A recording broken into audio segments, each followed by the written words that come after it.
In today's session, we will hear about how the Information Technology Department at Bellevue prepared for and played a vital role in ensuring continuity of care during the successful evacuation of more than 450 patients during Superstorm Sandy. An unprecedented event in New York City wreaked havoc on the area hospitals and healthcare systems.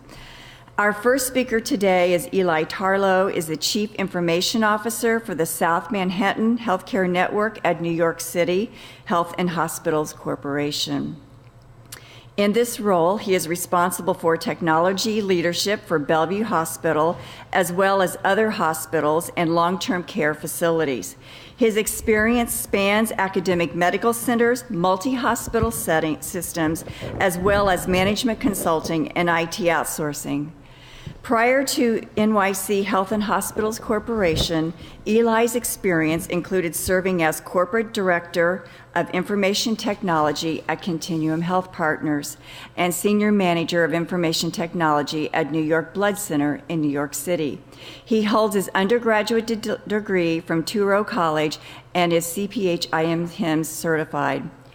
Our second speaker, Stephen Natarajan, is currently the Director of Business and Clinical Informatics at the South Manhattan Healthcare Network, which includes 2 public hospitals, Bellevue Medical Center and Metropolitan Hospital, as well as 2 long-term care and skilled nursing facilities. Kohler and Henry J. Carter. From 2001 to 2013, Stephen held several key positions in the Department of Clinical Informatics at several facilities at the New York City Health and Hospitals Corporation, one of the largest municipal healthcare systems in the country. Stephen oversaw the implementation of the hospital's first electronic health record and successfully led several key initiatives such as CPOE, EMAR, and meaningful use. Before our speakers begin today's presentation, please join me, though, in extending a warm welcome to Bert Robles, New York City Health and Hospitals Corporation, Senior Vice President and Corporate Chief Information Officer, and he would like to make a few remarks. Welcome. Thank you.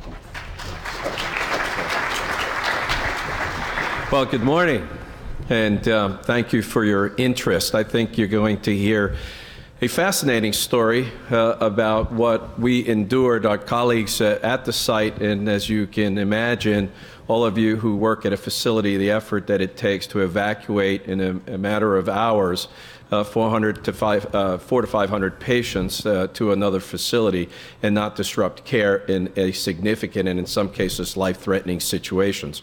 So you're certainly, we hope that we can share that experience. I think more importantly, the lessons that we've learned before, during, and afterwards, and the work that must go on beyond that. And there's been a lot of preparation to be able to handle such an event, and Eli and Steve obviously lived there for quite a number of days, which I'm sure they'll share with you.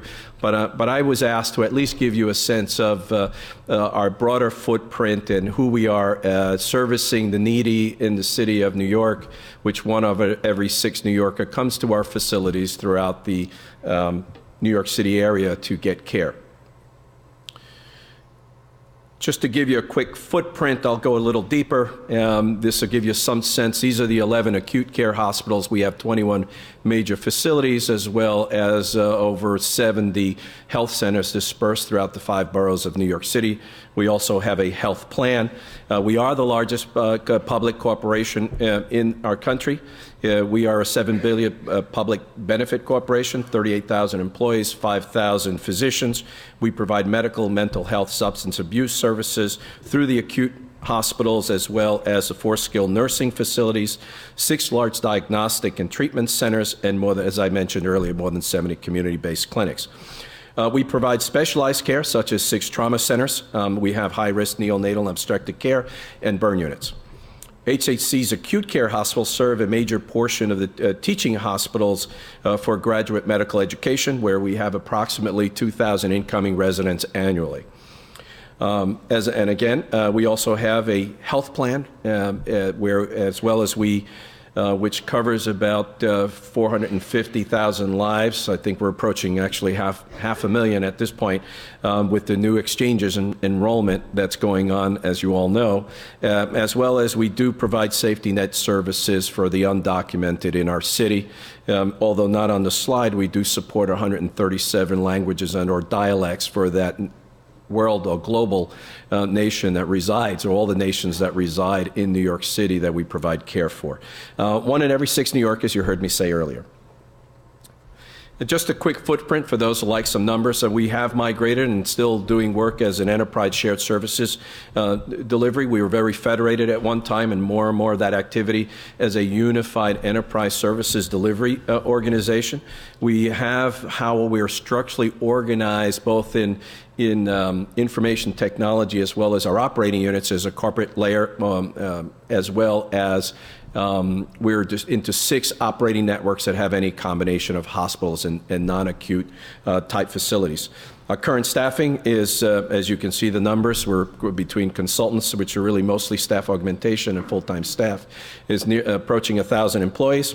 And the group, you can see by the numbers, to give you a quick, those that like to look at our footprint and get a sense of our size, we have 1,700 applications. We run 2 massive data centers that are active, and quite frankly, that helped us survive the storm because we had to dynamically, in most cases, transfer because of disruptions in communications in the neighborhood of about 80 applications through the night during the intense periods of the storm.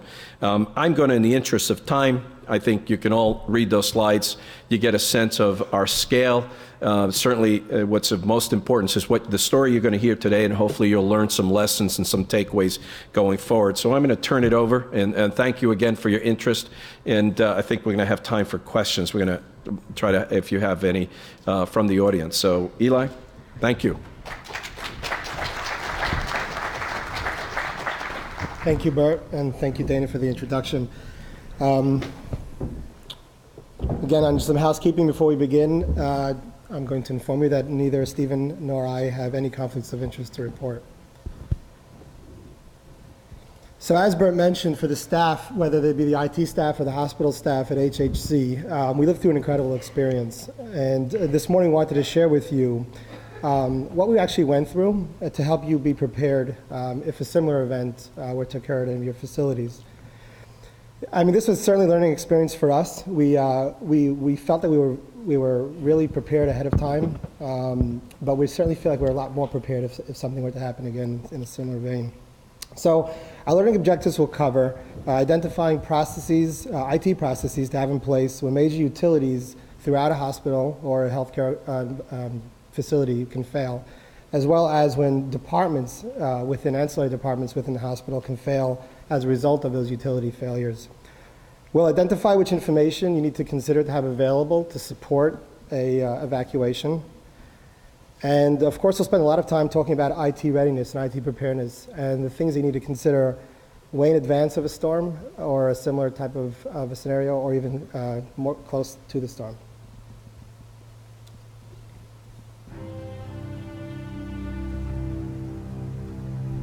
We just could not beat Mother Nature.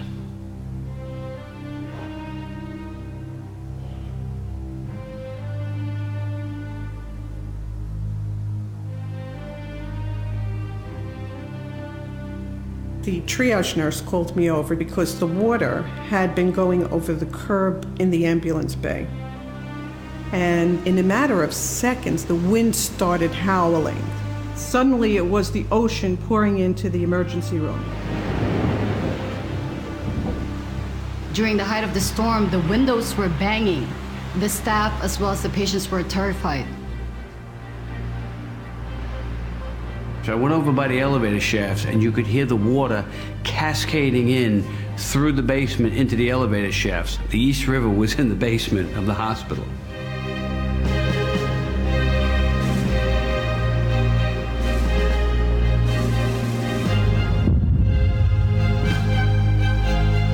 The whole lower east side of Manhattan started blacking out in increments, like dominoes falling one by one. Conditions in this hospital deteriorated very quickly once water was lost. We've experienced snowstorms, floods, transit strikes, power outages, and we never experienced anything like this. Every available employee that was there that night lined up in the stairwell, 13 stories. The Bucket Brigade, as we called it, the Bellevue Bucket Brigade. No previous event had ever closed Bellevue to anything.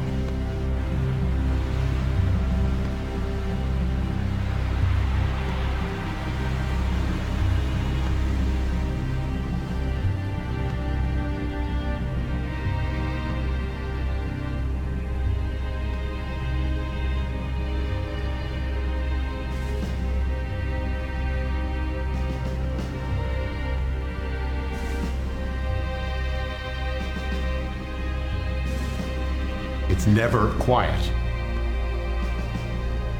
There should be action. There should be the human experience of what healthcare is.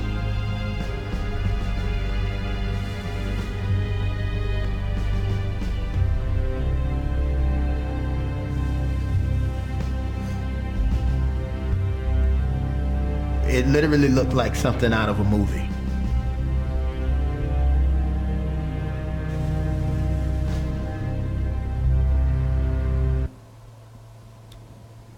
I gotta tell you, I've seen that video dozens of times, and it still brings chills down my spine, even this morning.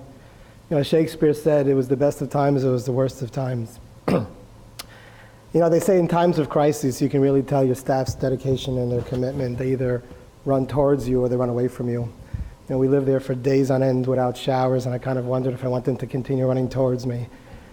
But it was really a dedicated team that helped us be successful. So I chose these two pictures for a reason, to show you first how long Bellevue's been in existence. Bellevue existed, if you can imagine, before the United States was a country, and provided continuous care since 1736. We were open through the American Revolution, the Civil War, the Great Depression, more recently 9/11 and other significant disasters and catastrophes. Never closing the gates, never shutting the lights. In 1926, you can see the proximity of Bellevue Hospital to the East River. And likewise, even more recently, as the campus grew, in the lower right-hand corner, you can see all the buildings that now make up Bellevue Hospital, and still within very close distance to the East River. Many hospitals build their facilities at outskirts of cities for obvious reasons, like avoiding traffic congestion in Midtown in very heavily congested cities, as well as to get patients to and from. I can only imagine in the 20s, perhaps bringing patients to Bellevue Hospital by ferry or by boat, and obviously many organizations rely on helicopters. But essentially, the proximity to water was actually our Achilles heel, and the water breaching the wall of the East River, as you saw in the video, bringing millions of gallons into the basement of the hospital, is actually what necessitated the evacuation. So that was a double-edged sword for us. Just to elaborate more on the Bellevue and its need to survive and for 24/7 providing services for 365 days on a day-to-day basis.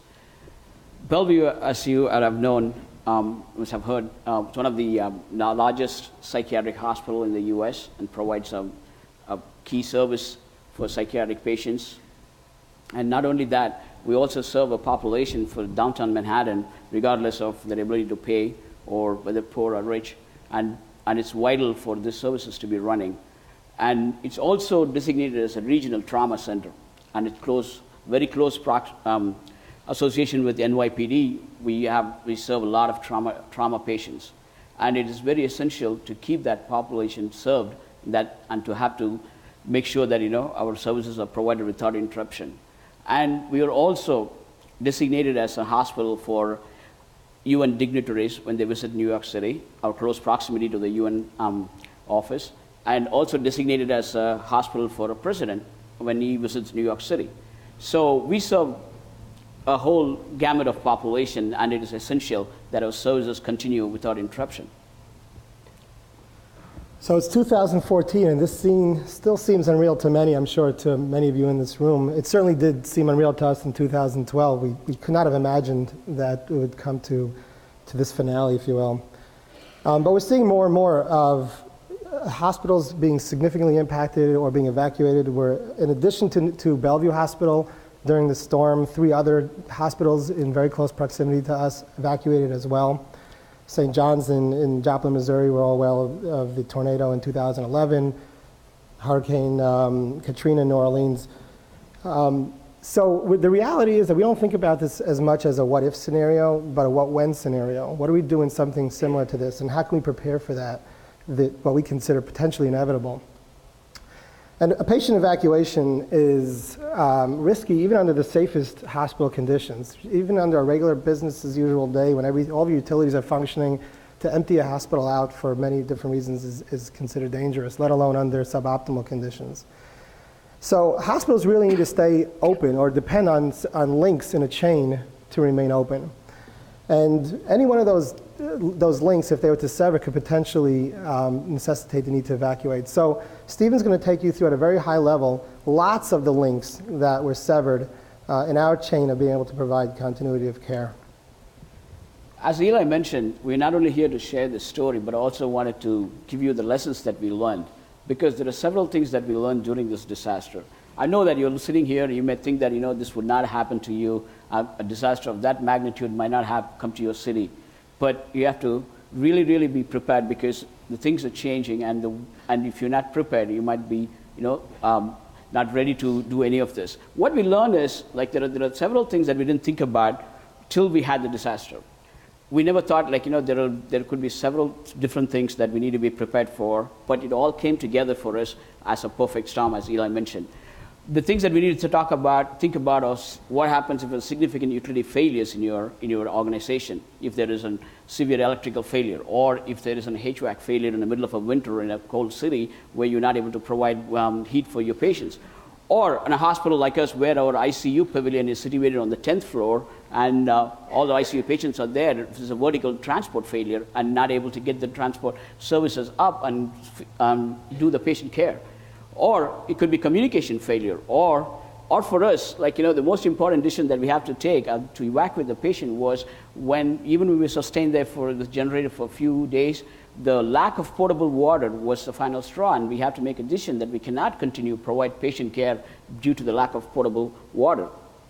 And many of us would think that a disaster means that will affect the whole organization, and it may not happen to us, but think about situations happening that one of your ancillary departments, one of the key departments, not able to connect to the other areas of the hospital, say for example pharmacy, and they provide all your medications, and if your CPOE system in the pharmacy is out of function and the hospital areas have some kind of a disaster in that one area, are you prepared for disabled services from one critical area, and how does it affect your hospital systems? And also unsafe physical environment that we need to think about, if it is a virus endemic outbreak in one area of the hospital, if that area is isolated from the other areas of the hospital, how do you continue to provide care? Most importantly, it came to us that we should be prepared for stuff that happens from outside, external issues like transit failures. In a city like Manhattan, in New York, our employees use mass transit to come to work. We have 4,000 people coming to work to Bellevue every day using mass transit. And if there is a mass transit failure and you do not have enough people in the hospital, how do you still provide care? That happened to us during this disaster. And fuel shortages, that happened during the disaster. Nobody could get to work because they could not find fuel to come out of the house. Inclement weather. Last but not the least, from 9/11, every one of us is reminded day in and day out that we should always be prepared for a terrorism threat, whether it is perceived or real. I think, as Bert has said, the one thing we did wrong was we didn't buy a fuel station ahead of time, because it was tough getting our staff in and out when there was no fuel at the pumps. So how did we prepare? In one way, Hurricane Irene the year before was a little bit of a dress rehearsal for us, and it really put us in the mindset of looking at a readiness program and a preparedness program with a higher level of maturity. We, like I said earlier, we took this as a what-when scenario and put it into motion. We began a refresh for our infrastructure, looking at areas of vulnerability and risk as well, and prioritize those as they were relevant to the business. We went through a full DR and business continuity, a business impact analysis, looking at everything from the data centers within Bellevue, data centers within all of our facilities, as well as the data centers within our main and primary and secondary centers. Everything from cooling and equipment to if the data center is in the flight plan for planes landing in LaGuardia Airport. So a full risk analysis for our DR. And I'd encourage you that are moving towards are already in hosted environments where your software as a service or your equipment is not in your own hands to question your vendors to understand where you are in their priority. If, in our case, there were 4 hospitals that were having issues at the same time in New York, going through different things. And you can imagine if you and another customer are being provided service by a common provider, and now they have lots of problems, understand where you are in the pecking order and understand how they would respond to you. It's different when everything goes wrong, right? And then immediately prior to the storm, we erected an IT enterprise command center so that we were able to get a common understanding of challenges that everybody experienced across the HHC landscape. And we also participated at every hospital in their command center. So we had a very close tie with the IT status as well as the status of the business decisions. We went as far as printing out the medication, the EMR.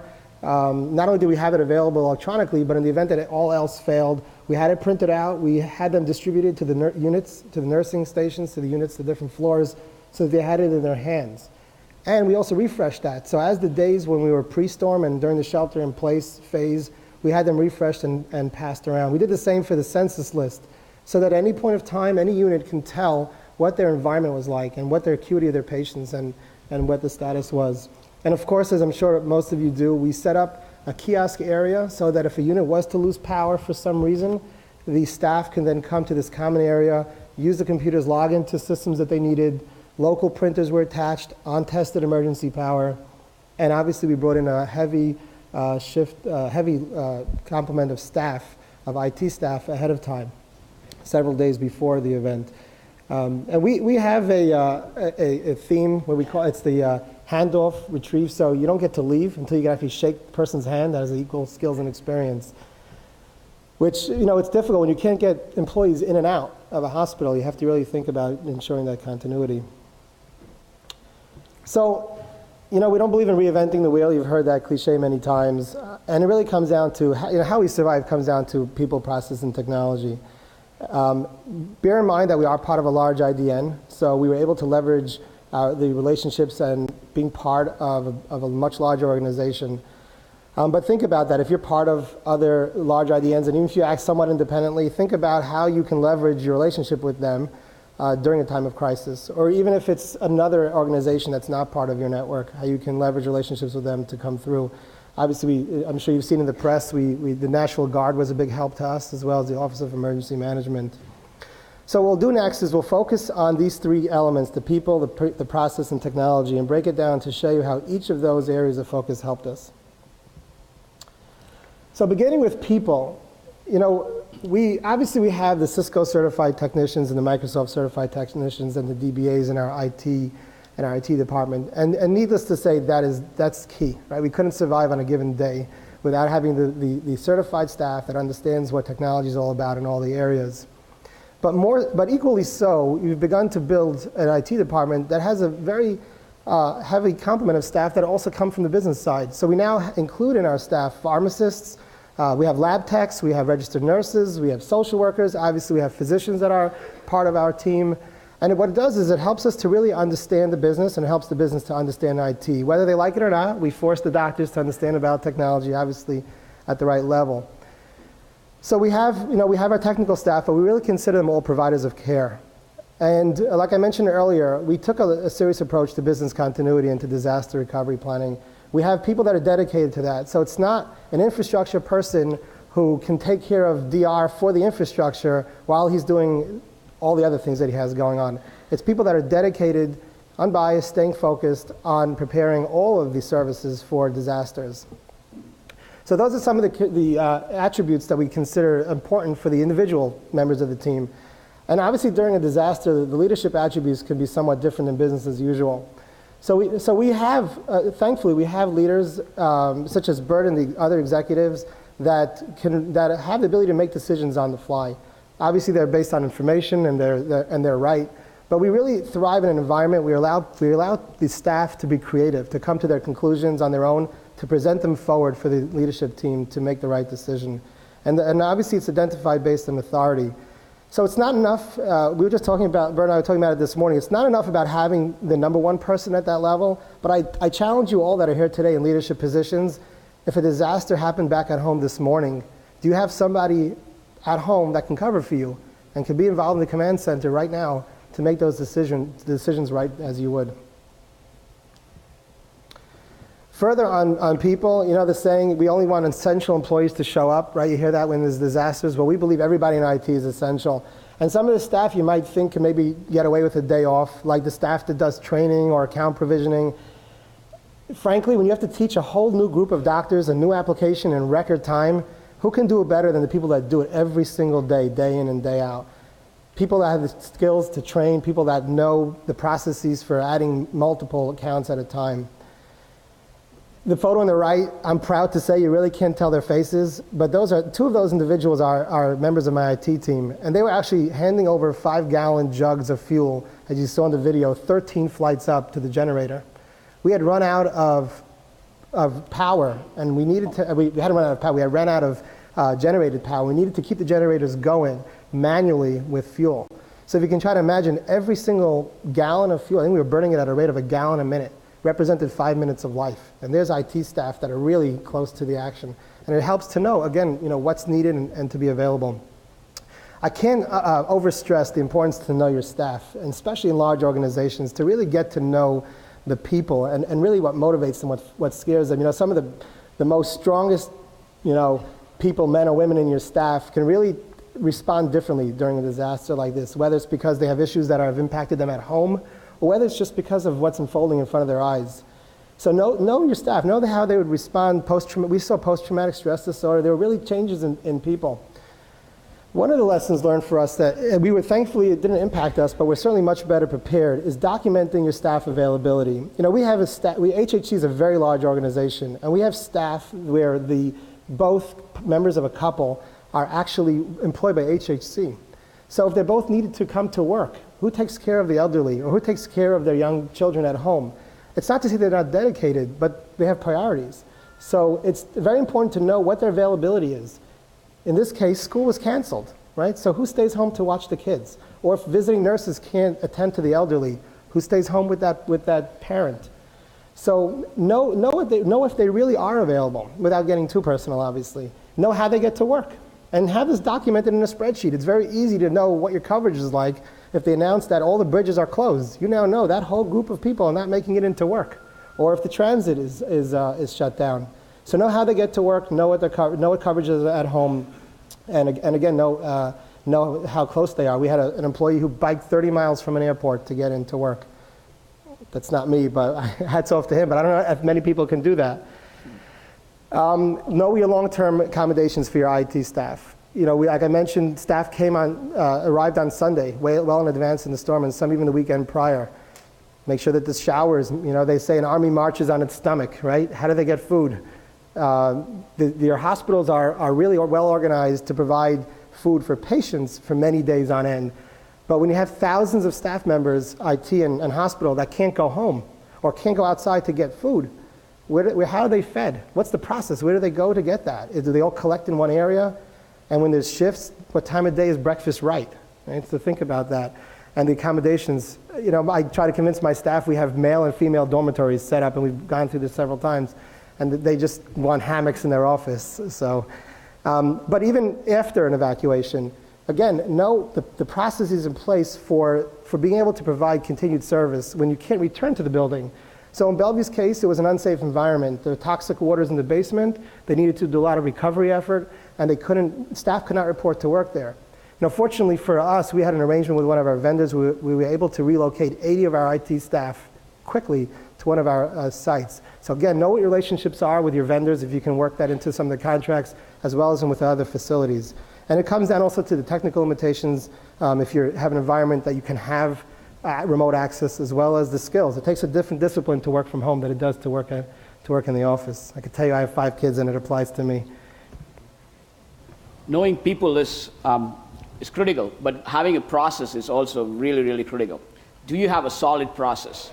Is your business continuity and disaster recovery plan just stay on a piece of paper? Is that just a policy that somewhere exists? Has it been tested? Testing, testing, and more testing is the only key. Our saving grace was because we really took meaningful use to the extreme, and we really wanted to be ready for the attestation. We actually did a full-blown through disaster recovery testing. And that really prepared us before this event. Actually, about 6 months before the event, we had a full disaster recovery plan and testing. And we did situational tabletop exercises.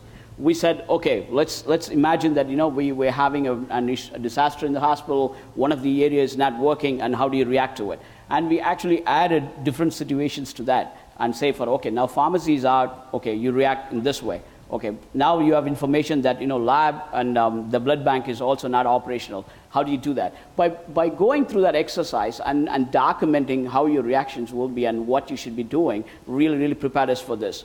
And also making sure you have documented all predefined decisions about what happens when disaster strikes or when a situation arises. Say, as Eli mentioned, you are here and something happens back home in your hospital. Do you have people who would step up to the plate, but do they have organized documentation that they could refer to? Having a scenario-based predefined decision is really key, and it should be like an authoritative and say that, okay, at this incident, he is responsible to make this decision to say no more use of EMR, no more use of EMR, we're shutting down that situation, going down to downtime, announcing downtime based on authority. And also it should be objective and not subjective. It has to be spelled out clearly, so at that moment of crisis, you're not thinking too much, you're just going through, okay, this is what needs to be done, this is what needs to be done. And make sure that you are prepared for a long downtime. So many of us, you have scheduled downtimes, which happens for 1 hour, and the hospitals know how to deal with it. But what happens if your system is not available for 24 hours? So you need to have a decision point to say that, okay, if it's not back in 2 hours, this is what we are doing. If it's not back in 8 hours, this is what we are doing. And we all talk about downtime, but the thing is, make sure your administration really understand how to deal with it and really bought into it. Many times before, when we say downtime, as an unscheduled downtime happens, all our clinicians would just wait for the system to come back up because they would not go to downtime. They know that it will be up in 20 minutes or in an hour. Don't get too used to that. Make sure that they understand that they have to be prepared for a longer downtime. And we stress heavily that downtime processes belong to the departments. It's very important that we inform them of system failures and we keep them apprised of the status and when it's going to return. But as Stephen mentioned, being based on time changes their processes. So if a department has a downtime process that says we had acted based on 30 minutes of downtime, they may have a very different workflow or a very different decision to make if it's going to be 12, 14, 24 hours.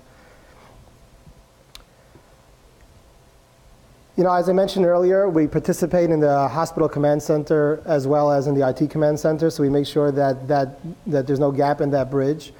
Again, as far as essential employees, someone you might not consider that needs to show up to work in those times is someone someone in an administrative role who can really take good notes. Having someone focused on that, doesn't ask questions, is just in the corner of the room documenting every one of the calls that take place was key for us. Everything from reimbursement from FEMA to knowing where equipment might have gone when we moved things around, to knowing how decisions were made so we can recall that. So having somebody who's really good at crafting those notes and returning them afterwards is key. And having a predefined agenda in your command center books if you've begun developing that. So obviously you don't know the scenario you're about to face, but having even who talks first and who talks second, just so you can have an organized report out. So you get on a call and all these things are going on, and it's very easy to say, okay, what's going on? But having a defined report out, it just puts a sense of organization to those calls, helps the right information get out quickly, and helps you get back to the need. We have now a level of an application inventory based on criticality and relevance to the organization. And that is a joint effort. It's not an IT department sitting behind and saying, these are the systems that are most critical. It requires bringing the different teams into a room, the administrative leadership, the clinical leadership, obviously finance, because sometimes they decide, and the IT staff. So it's not, understand what is your tier 0 app. What are the most critical apps? People assume it's the EMR, but it might not be. It might be communication, right? What is your tier 1? What is your tier 2? And know the recovery time objective for each of those apps. So for example, if your tier 2, if your second in line app takes only 5 minutes to recover from, but your first in line app takes several hours, you might want to move that around because you can get that second line app with a very short investment in time. So you meet with the team, you come up with a list of apps, you define the different levels of criticality or relevance to the system, you understand the recovery time objectives, and that gives you sort of your playbook for how you respond. You know, they say highways weren't built for July 4th weekend, right? They're great on a typical day, but we all get stuck in traffic when everybody tries to convene. If all your systems were to fail, how do you know what to apply your attention to first? And as Stephen mentioned before, take the debate out. So make sure that those decisions are objective, they're based on the impact, as I mentioned, the RTO. And it's not a one-time exercise and then you put it in a book. Businesses change, right? With healthcare reform, we're seeing different businesses change to different centers of excellence and different services they provide. So at a minimum, annually, it's time to take a look at that program and to ask the same group of people or the same roles, is this still fresh? Is this still right? IT changes, you roll out new applications. Well, the application that was tier 0 that might have had a 24-hour recovery time now hopefully is real time, or it takes 1 hour. So meet again with that team at least annually to understand if the priorities have changed. We would not be here today without redundancy, as Bert mentioned earlier. And fortunately, we have an organization that really respects the investments in technology and understands that we need to have more than one. One is not enough. Our data centers are remote, and they are partially remote, partially on site, and they are redundant. We came very close to needing to switch over, but we were very comfortable. Our wide area networks are redundant, and in the case of the storm, we all know that the carriers are going through many issues on their own, whether it be the cell towers or flooding in the central offices. Our desktop, our service desk is actually, for all the enterprise IT, is based out of Bellevue Hospital. So even the hospitals that weren't impacted depended on a service desk that was in a hospital that was being vacated. Fortunately, we had technology in place that enabled them to just pick up, move to other areas, not just one, but other areas, and continue to take calls. And again, you might think, well, all this chaos is going on. Do you really need to call and have a password reset? But in fact, you do. On a typical day, they call you to find out why their linen hasn't arrived, right? They call the IT desk. And believe it or not, they depend on the IT desk for everything, especially during storms. So having that available, especially just for information, was key for us. The lessons that we've learned, again, another one is it doesn't matter if the server is up, the network is up, the switch is up, the router, the hub, everything is up. If the red emergency power outlet in the nurse's station on the 11th floor is out, your data center is out in the eyes of the nurse. So it doesn't matter how good your back end is, if their computer screen does not turn on because they don't have emergency power at the nurse's station, IT failed them. So you have to go the mile further with the facilities department to make sure that those red outlets are not just painted because of convenience. And having a local access to your personal patient health information is really critical. Not only having a primary and a secondary EMR is important, but also make sure that you will be able to get the information very quickly in case of a disaster. What saved us is that having an availability of that local access to the PHI, was able to print out the discharge notes, was able to print out the patient history, and was able to put them in a package and send them with the patients when we evacuated the patients to the other hospitals. And during the time, we also realized that because we're sending our patients to the other hospitals of our sister networks, and the doctors from there also, because our EMR is up, they also have to get into our system. So is that a process of emergency credentialing? How quickly can you give access to those providers to get into the history of the patients because your EMR is currently up? So thinking about those stuff and making preparation is really key. And we all talk about remote access. We all talk about making sure that people can get access from outside. that really saved us by making sure that, we had a set process that everybody had access to the remote, to the EMR, that when people were displaced in several different hospitals, that all our providers who were taking care of the patients there were able to get back into the system and get to the history of the patient and making sure that, they have all the history in their hands. So if you've been in IT for a while, you know that your IT career begins in the basement right next to the morgue. If your infrastructure is still in the basement, your career probably ends similarly. We're not data processing departments or MIS departments, and if your organization still doesn't get that, it's time to have a serious conversation with them. Your critical systems should not be in the basement. Unfortunately for us, it wasn't. But the reality is that we're seeing, again, more disasters that are affecting below grade departments. So have those conversations. A good purpose for a basement perhaps is storing inventory, right? They don't really care about a nice skyline view, your extra equipment in the basement. But for us, again, we brought that equipment out, at least the several pallets of IT equipment. We brought them up above ground in case we were to need them. And it came in very handy because as we deployed staff, we deployed equipment. Stephen mentioned you have all these patients now that have evacuated. And who takes care of them? So for a lot of the HAC facilities, we sent the providers, the nurses, the physicians along with them. And they need equipment set up quickly in those new environments. How many IT gurus are in this room? All right. We IT gurus think that, the solution that we create are the best, and we bury our head on the sand and we don't look outside. Try to look outside and leverage technology that is available outside. Because during this event and after the end of the event, we were sent to patients to different hospitals, and we have to track the patients, the critical patients, where they're going. And we had a spreadsheet. We didn't have an application ready, and we had a spreadsheet, and we tracked the patient. At the end of the event, and after a few weeks, we found out that New York City had an application for patient tracking. We would have joined them and would have been able to get this information very quickly with them. But that's what happened. So you got to keep your eyes open to make sure that you could use outside technology also. And for attesting to meaningful use, we said that we are going to be attached with the HIEs, Healthcare Information Exchange. It's not just for meaningful use. On an event like this, that could be your EMR. That could be the place where you just go once and get all the information. So it's not just for meaningful use. It could really be used. I know that we talked a lot. We gave you a lot of information. We're quick talkers. We are from New York.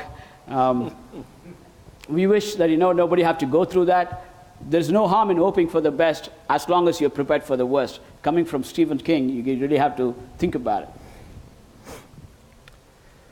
So I know we shared with you a lot of information, and this is not really to hand you a playbook on disaster recovery, but more to really spark your attention into different areas. I hope it was helpful thinking about the people challenges you face, the process challenges you face, technology challenges you face.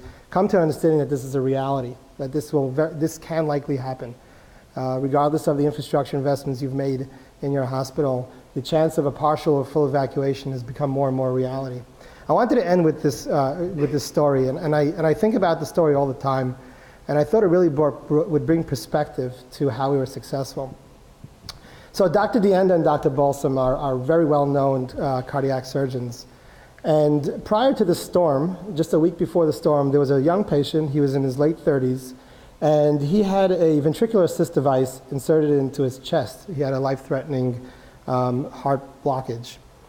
And so try to imagine now, the storm he's in the cardiac ICU. The storm has come. We've lived through the shelter-in-place phase. We've evacuated many hundreds of patients by sleds down multi-stories, up to 23 stories in the building, with the help of the National Guard and everybody that came to help. So the hospital is evacuated, and now there are two patients in the building. One was an obese patient who could not be safely evacuated down the stairwell, and the other one was this 30-year-old patient who could not be moved due to his condition. So the hospital kept all of the necessary services up to make sure that these two patients lived. Fast forward to Friday. And now this patient, they need to remove this device. It's not, they can't sustain this for a long time. So these two doctors showed up, and I remember seeing them get passage and get clearance to come through the hospital. And they walk up, these 13 or stories to the operating theater. And it's MASH-like conditions, if you can try to imagine. The water is pretty much gone at this point, and obviously they need that to, they need to figure out a way to clean themselves beforehand. Electricity is hanging in there, but it's certainly not where it needs to be. And here's a person who's depending, again, on technology. Just to stay alive, there's this battery and this power that's really keeping him alive. And they begin to operate on this patient, and they're successful. And they weren't successful because of medical school. They weren't successful because periodicals. Probably weren't successful because they came to a Himss conference once or twice.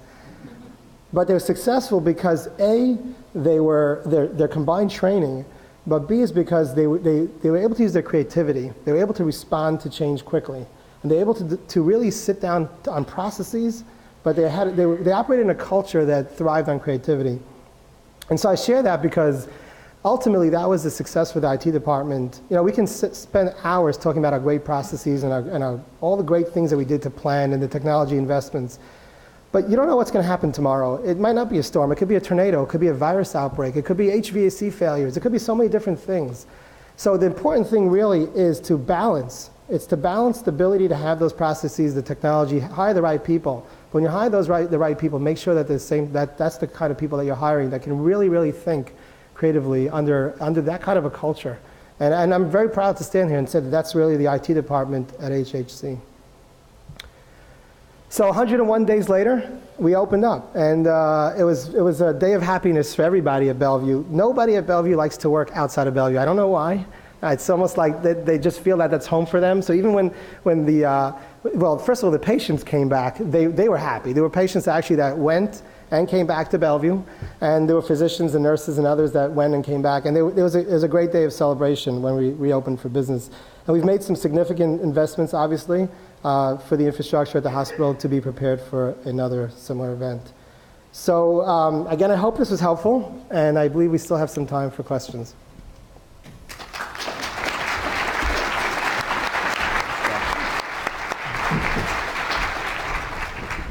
Eli and Stephen, that was just a really real relevant story, and I think emotionally charged. I think it points out as well too that some of the catastrophic situations that we've experienced in our country over the past several years, that's to your point, it's not a matter of what if, it's really when that's going to occur and how then we really start to plan for that now. I also really learned too from your presentation that I think a lot of your success in terms of being able to respond was really entrenched in being cultural empowerment of your organization, and I'm sure that continues. So I would like to open it up to questions now for a few minutes, and if you would please come to the center aisle for microphones. We'd love to hear some questions from you. First? Not really a question, more of a comment. Matt Petty from Barnabas Health. I'm a system director within IT&S, and we experienced the storm as well as you guys, not to the level of magnitude that you guys did, but I just wanted to take this opportunity to thank you for the presentation, but also, more importantly, to thank Stephen and Eli and your team for the level of dedication. I can only hope that my team would have that. I'd like to give you a standing ovation at this point.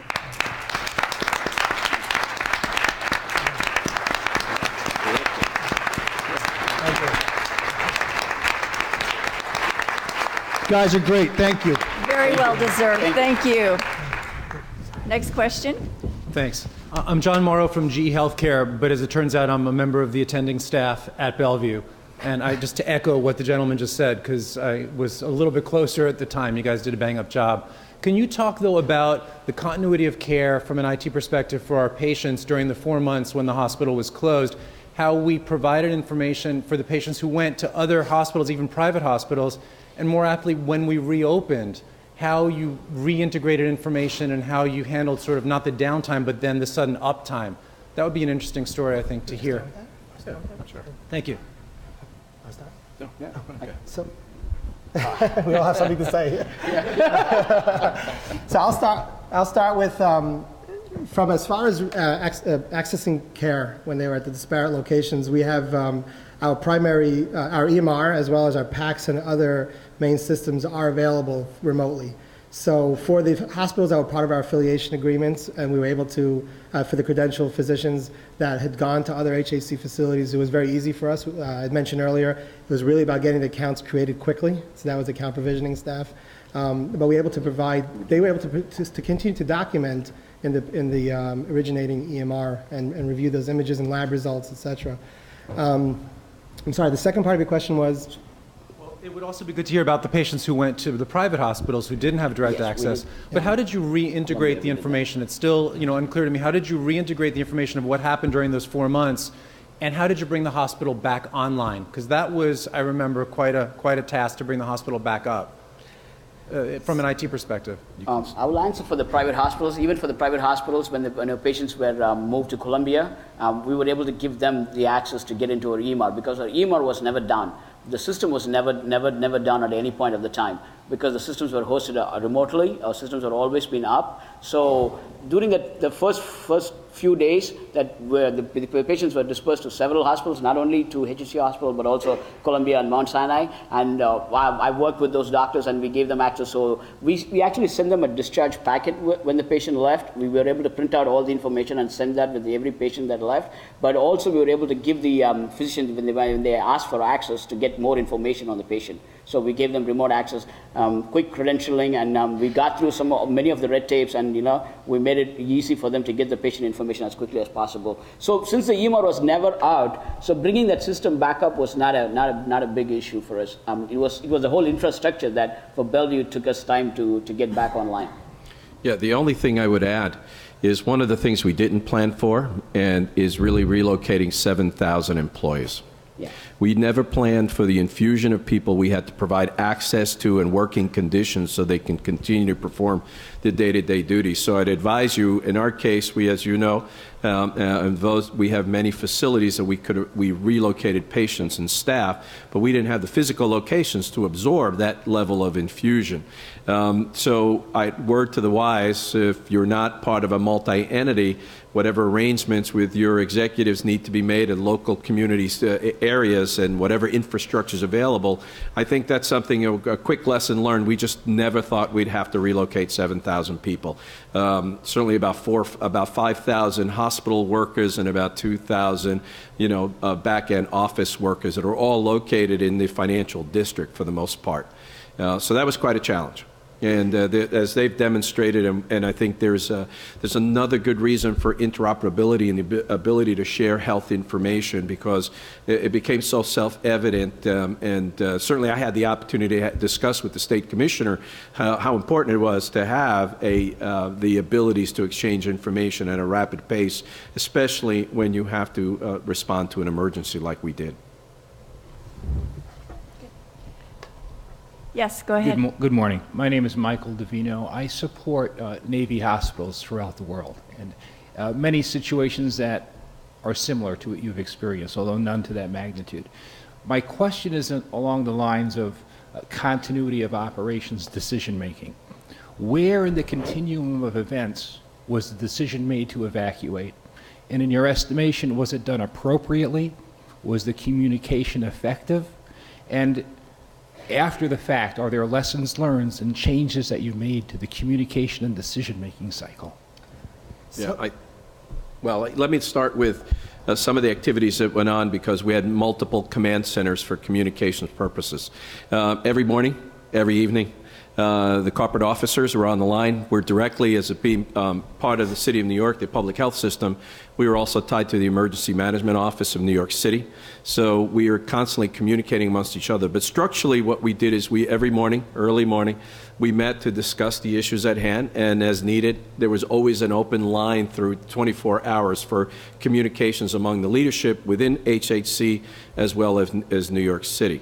That was followed by a series of command center discussions back at the local facilities, and that's probably where you want to pick it up at the activities. So communications went from the corporate offices and the offices discussing the information we were getting from the City of New York and the Office of Emergency Management, pushing that information down for local discussion at their command centers. And Eli and Steve can take it from there. And I'll add, the short answer is yes, it was appropriate. The timing was appropriate. I'm going to stay in place and not speak for the hospital leadership.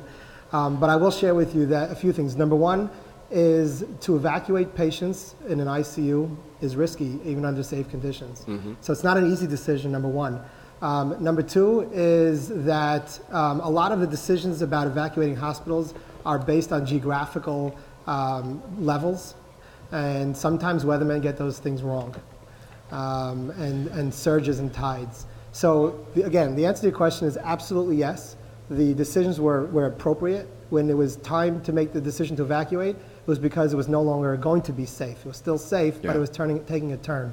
And obviously, the end result is that it was done with the right processes. Yeah, the conditions are impossible to maintain care at any appropriate level, and the safety of not only the patients and the employees themselves, because it was really dangerous, this decision. The storm happened Monday night through Monday night. The decision was actually made to start to evacuate late Tuesday, and then Wednesday it really geared up and we started moving patients out. But it was, I would agree, because we see it from a different perch. There was no question that it was carefully considered. We did have 2 life-threatening surgeries, and those are the and we had one other patient that because they were grossly obese could not come down.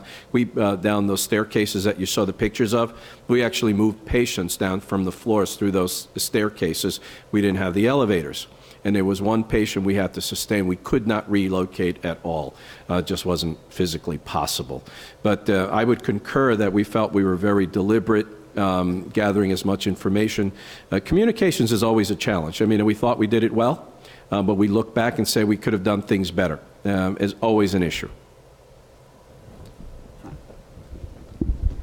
So I do have another question, and that, I mean, incredible lessons learned here, and you, I think, pointed out many to us today in terms of considerations for disaster planning. I can see where there would be great benefit to share this in further detail. Is there any plans underway in terms of actually writing this into a book or some type of white paper, so people, as they're revisiting their disaster plans, can actually start to incorporate some of these questions and thinkings and decision points? Well, so I guess I'm encouraged by others. I see some of my colleagues shaking their heads. It's gotten a lot of attention. We have a lot of competition in that space. But I think, you have to be decisive. You have to have a lot of good process. This is often not a committee in a matter of an emergency discussion. You have to have command and control and communications in events of emergencies. And we started planning, actually, aside from the years at Eli and Steve, where we did the business impact analysis, the risk assessments, looking at what impact. It really comes down to, if there's anything we've learned and you should learn from this, I would like to tell you that it should be about redundancy, redundancy, redundancy, and testing and testing and testing. Look at all your single points of failure, and then some of the non-obvious. As I shared, we never thought we'd have to move 7,000 people and not disrupt operations. Now, the line I always use with the leadership is, it doesn't matter, we can name all the products on the application layers that we use. We all know who the players are, but if the infrastructure is not available to you, when you're putting data and voice now, even more so, and we found voice over the internet to be much more reliable during the situation than the local carriers.